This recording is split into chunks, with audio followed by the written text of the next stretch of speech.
Middle East is a powder keg waiting to explode. But in those days, South Africa was a powder keg waiting to explode. And no one came to help no one, no matter what they said about helping, whether it be the whites or the blacks. No one deployed their forces to help either party. So, and that's why I say it goes back to international hypocrisy. However, we believe that we stay out of urban areas because of the collateral damage, i.e. the civilian casualties that occur, as well as the immense damage that's just done to all parties involved in this. And oftentimes I think a surgical strike should actually be defined as a non-surgical strike. I think one of the great lessons that has come out of recent wars is the application of UAVs or drones and their role on the battlefield. No, I don't. First of all, despite what anyone would say, South Africans did not invade South Africa. I mean, South Africa was colonized, yes, but every country in the world has been colonized. And many of us who grew up in Africa view ourselves as Africans or South Africans. We didn't invade anyone. I think the sanctions applied on South Africa were very different from what the world is talking about now. And I'd like to just digress slightly and just say that South Africa was under enormous sanction. It's not the same type of sanction we see on Israel, but we also have to remember that Israel has done a lot in terms of defense development that the West has taken. So there's very much a quid pro quo going on, whereas that wasn't from South Africa. And I believe, and this is just my personal opinion, that it's a hypocritical way of viewing countries, because we were under severe embargo, whereas Israel has not had to face that embargo. They faced the criticism, but not the embargo. I think you have to look at agendas, and if you look at agendas and understand the narratives, I'm sure that South Africa will post or pre-democracy in South Africa, we will still be judged harshly. It's almost like at the end of the Second World War, the Germans were judged harshly. South Africa will be judged harshly. And I think within time, Israel is going to become judged very harshly, because we're seeing more and more European resistance to what's unfolding between Israel and Gaza and Lebanon as well. What is your perspective on South Africa's Jews joining the Israeli war against the Palestinians and recently against the Lebanese? And how do you think those South Africans reconcile such involvement with the apartheid history of South Africa? Israel is an apartheid state. That said that South Africa is about to pull out all of its diplomats out of Israel. I think we're now 30 years into democracy. And I think that those youngsters who are of Jewish origin, who go back to Israel to fight, were never part of the apartheid structures that are commonly referred to. I think many of them are brought up with the history of the way the Germans treated them, the murdering of Jewish people, and whether one debates how many or did it happen or didn't happen is irrelevant in this discussion we're having. But they do not want to see another genocide or Holocaust type of incident in Israel. So that might be what motivates many of them. But what motivates people in general are, you know, either excitement or ideology, or they're being forced to do things, or a monetary compensation for it. None of them are forced to go back, but I think many of them feel that they have an obligation to this young state of Israel, and therefore they go and fight there. But nonetheless, there is a South African law that bans South Africans from contributing to foreign armies in wars that doesn't go along with the South Africa's interests. Well, I think there's many wars that are taking part where South Africans are involved and nothing happens to them. And I'm talking about South Africans. Are these people contracted by the Israeli government, or do they go and voluntarily sign up? And as within the SADF, people could voluntarily sign up and become soldiers. And we had soldiers who came from other European countries that served in the SADF. So I think in much the same way, these people go and they volunteer their services and sign up. Whether they are going to regret those choices, we don't know. We don't know yet. But then again, you're talking about that part of history. There was no law during that time that bans such activities for South Africans now. Since 1994, 1996, there is a law that bans these kind of activities and involvements. Well, when that law was being developed and spoken about, executive outcomes at that time contributed several points that are incorporated into that law. Yeah. So I think, first of all, the law in itself is good because it does stop people from joining any side willy-nilly. But again, the law cannot actually prevent someone who actually goes and offers himself to an armed force and serves in it as a member of that armed force. If, for example, a company went as a private military company and fought alongside the Israeli Defense Force or fought alongside the Palestinians, they would be regarded in exactly the same in terms of that law, and that would make it illegal. Mm-hmm. But I think at the moment it's not illegal because they become part of those armed forces. If your company executive outcomes were offered a contract by Israel to take part in its war against the Palestinians, would you have considered accepting it? Which factors would influence your decision? As I tried to explain earlier, there are many things a private military company has to consider. First of all, if we were offered a contract by Israel and we really assessed what's going on and what value would we add to whichever side in this, the answer would obviously be no. Because, first of all, none of us speak the languages. We don't understand the different cultures and traditions. And where we come from in Africa, those are incredibly important where we work. So if we don't even understand that, how on earth are we going to make a positive input? So our response would be, thank you, but no thank you. But you wouldn't turn down such a contract for moral reasons. If I look within Africa, because this is where we work. Hypothetically, if Israel offered such a contract, you wouldn't turn it down for ethical or moral reasons? Well, first of all, we'd assess whether we could make an input into that war, and I'm talking of a positive input. Mm-hmm. And the same applies if we were approached by the Palestinians. The exact same criteria apply. So for both sides, before we even get to the morality of this conflict, we'd have to turn it down. We wouldn't even get to, is this moral or is this a just war or not a just war? I think if we really want to look at laws, Hamas did a raid into Israel, and according to international law, Israel was entitled to respond. But I do think the response has not been commensurate with what unfolded during the October raid of Hamas. But once again, let me say that in terms of the morality of it, we would not even get there after we'd assessed several other factors. So it's not a matter of we offer you a contract and we rush off to do a contract. We will assess the circumstances. Okay, let me read out this part.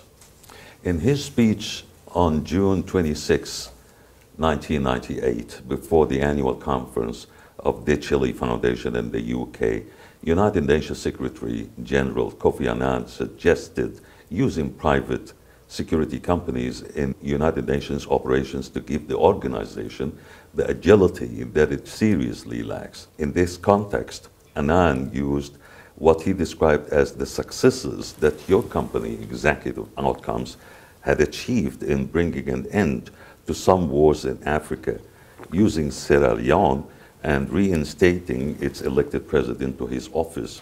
More than 26 years after Annan's speech, do you think the world is ready for his call to privatize peacekeeping or maybe even peace enforcing? I have a problem with peacekeeping, just the phrase to start off with. You cannot keep peace if there's a war going on or a conflict unfolding. Because while all these talks are being held about keeping peace and peace building and peacemaking, innocent people are dying. And if we do nothing about that, we're actually complicit in what's unfolding. Is the world right for it? The world is only right for it selectively. And when I say selectively, Africans are the only people that can solve Africa's problems. But it appears to be a not good thing if Africans actually start solving their own problems. And that is why we see an influx of foreign PMCs who actually have no clue what they're doing, and actually make the problem worse. And this benefits many other people. So is the world ready for it? No, not yet. Until such time as Africa stands up and becomes what it can be and ought to be, it will be bullied. And it will be bullied by so-called ideas of peacekeeping and peacemaking and peace building. They don't exist. And peace enforcing. What do you think your operations in Africa, in the African continent, were? I mean, how would you describe them? More of a peace enforcing than peacekeeping? Our approach to any conflict is very simple. We need to understand the government's end game. What is its strategic vision? Because we do not dictate a government's strategic vision. But that strategic vision tells us how the military should be postured, what should be achieved in order for government to exercise or implement its strategic vision, which is really quite simple. The armed forces are subservient to its political masters. We become part of those armed forces. So to us, if we were working in Angola, we were Angolans. If we're working in Sierra Leone, we're Sierra Leoneans. The fact that I might have a different skin color to them is irrelevant. We're in the same military. So we approach this from a professional military point of view. We cannot keep peace while people are running around slaughtering innocents, armed with guns, robbing people from their homes or whatever, and practicing terrorism. You mean you cannot keep something that doesn't exist? Absolutely. It's a fallacy. You have to create it and then keep it. It has to be, peace has to be brought about by ending a conflict, because only then can a government exercise its mandate of governance. It cannot exercise governance in a war zone. Can you describe your specific responsibilities as the regional commander of South African Special Forces CCB intelligence in Western Europe during the 1980s in the middle of the Cold War? I think let me first of all start off by saying all governments, all militaries, all intelligence services have groups that do what the CCB did. And its mission was to get information or intelligence information from which an analysis would be made in terms of what threat that intelligence information posed to South Africa.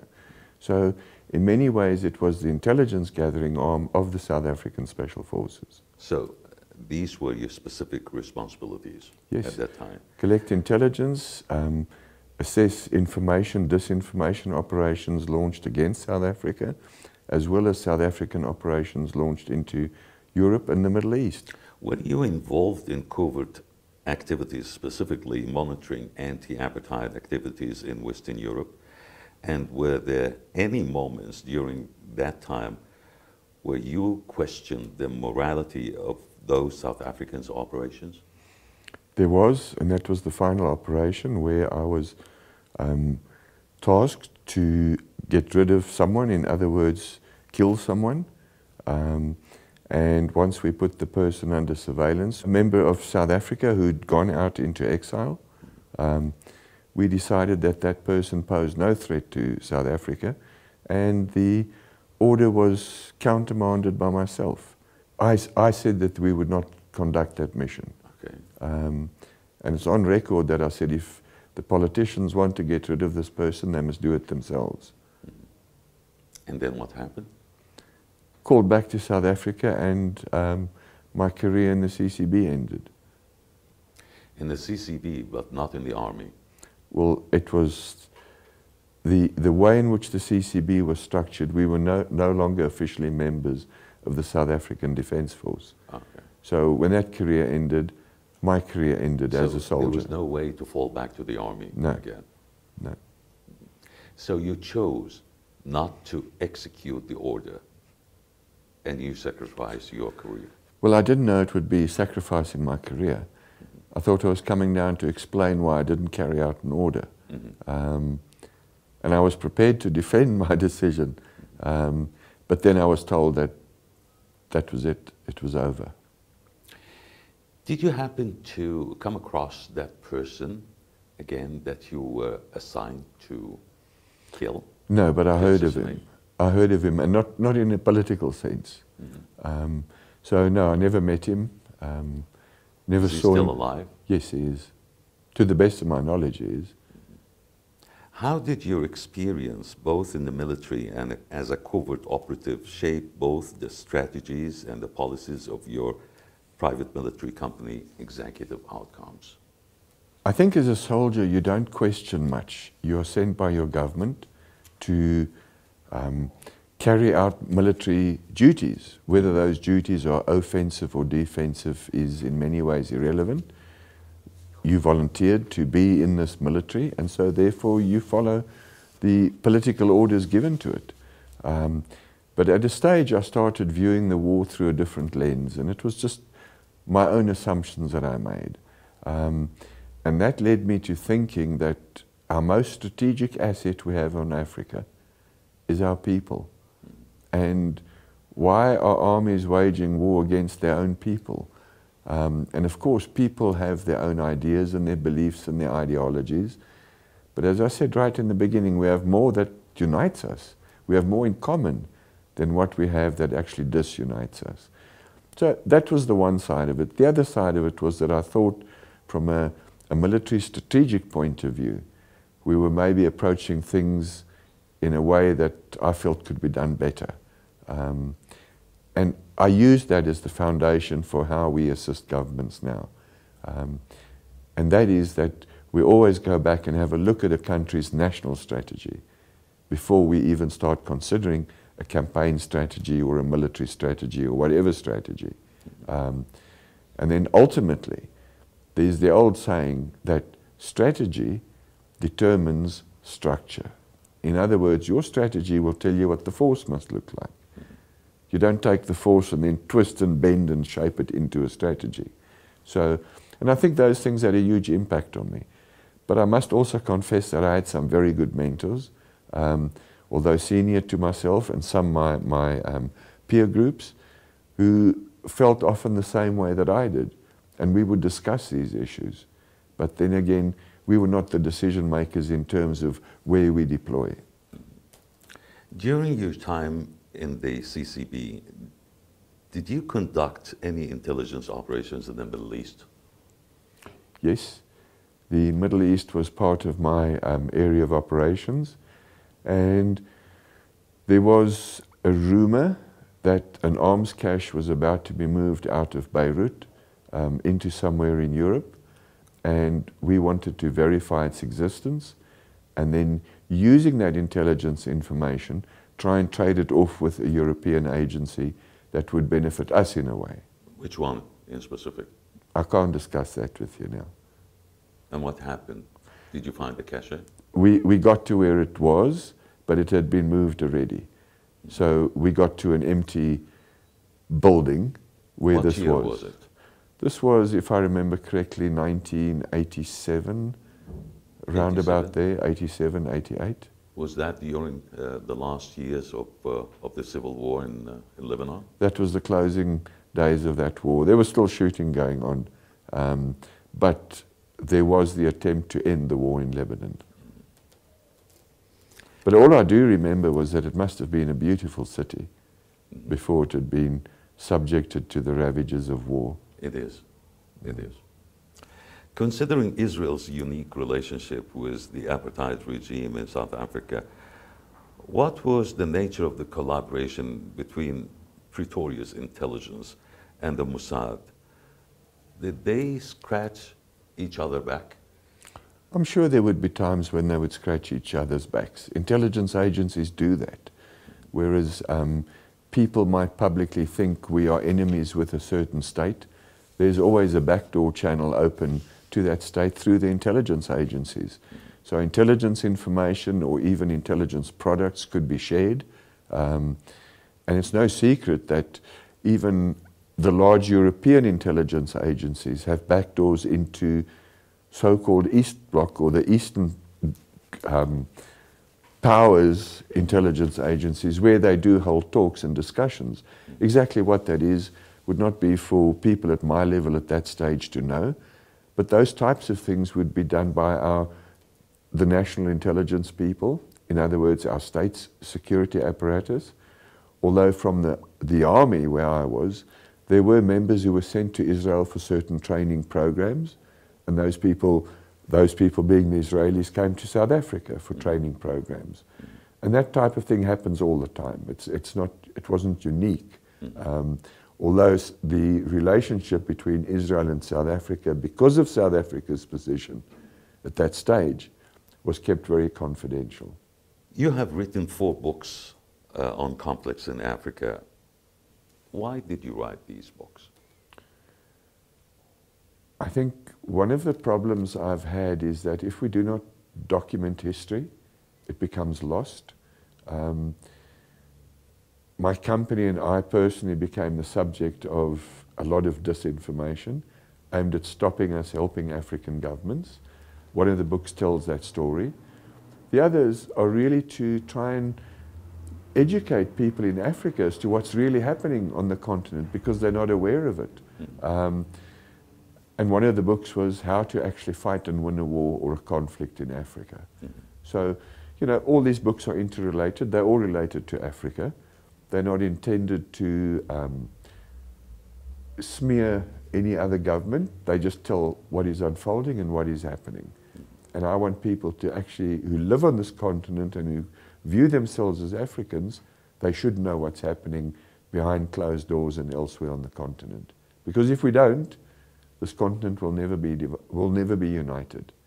And as long as it's divided, we will be where the great powers want us to be. And that's a position of weakness. Do you have intelligence assets in African states, and why?